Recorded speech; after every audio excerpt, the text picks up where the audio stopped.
Kalau enggak ada anak yang bertanya nih. Tapi di luar tema apa tabarruk Ustaz. Yang kita dengarkan mazhab Wahabi ini apa namanya di dalam akidah mereka berkeyakinan bahwa Allah fis sama. Nah, ini yang menjadi muskilah dan itu ada hadis jariyah kalau tidak salah di Sahihul Muslim yang mengatakan ada jariyah bertanya kepada Nabi sallallahu alaihi wasallam, "Aina Allah?" Qalat fis sama. Bagaimana mentafsirkan atau memahami hadis tersebut Ustaz? Terima kasih. Hadis jariyah ini kita baca dari segi sanad dan matan. Pertama, kalau dibaca dari segi sanad, Imam Al-Baihaqi dalam As-Sunan Al-Kubra, kisah jariyah ini mudraj min ba'dhin nusakh. Menurut Imam Baihaqi, dalam naskah Sahih Muslim yang asli, kisah tentang fisama tidak ada. Ini ba'dul mutaakhirin setelah Imam Muslim memasukkan, karena sanadnya satu. Itu yang pertama. Yang kedua, dari segi matan. Dari segi matan, hadis ini walaupun sanadnya sahih, tetapi matannya tidak sahih. Mengapa? Karena hadis ini terjadi simpang siur, terjadi ikhtilaf.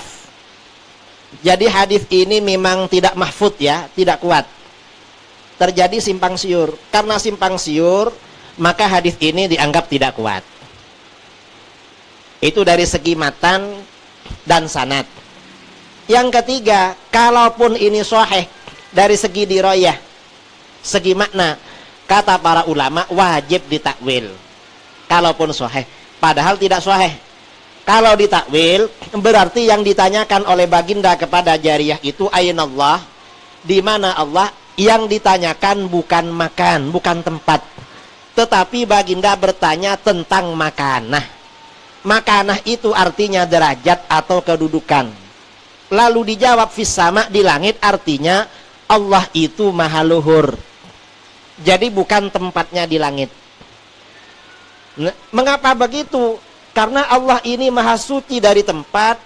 Ini qat'i. Allah ini maha suci dari tempat, memang dalilnya qat'i. Tidak bisa dibantah kalau baginda ini maha suci dari tempat. Dalilnya mana? Di dalam Al-Quran, Al-Hayyul Qayyum. Al-Qayyum hanya Allah yang maha mengatur. Berarti Allah tidak diatur. Di dalam Al-Quran, Allahus Samad, hanya Allah tempat bersandar. Berarti selain Allah tidak bersandar. Karena Allah tempat bersandar, mustahil Allah bertempat pada arasy. Dalam Al-Quran ada ayat huwal awwalu wal akhir. Hanya Allah lah yang maha awal. Yang dimaksud maha awal, wujudnya Allah tidak ada permulaannya. Allah itu ada sebelum ada langit, sebelum ada arasy, sebelum ada tempat.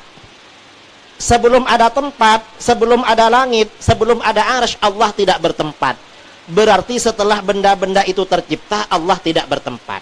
Mengapa? Allah tidak berubah. Berubah itu adalah sifatnya makhluk. Itu dalil qat'i. Jadi bagaimanapun dalil itu tidak bisa di hadis jariyah ini tidak bisa menjadi dalil.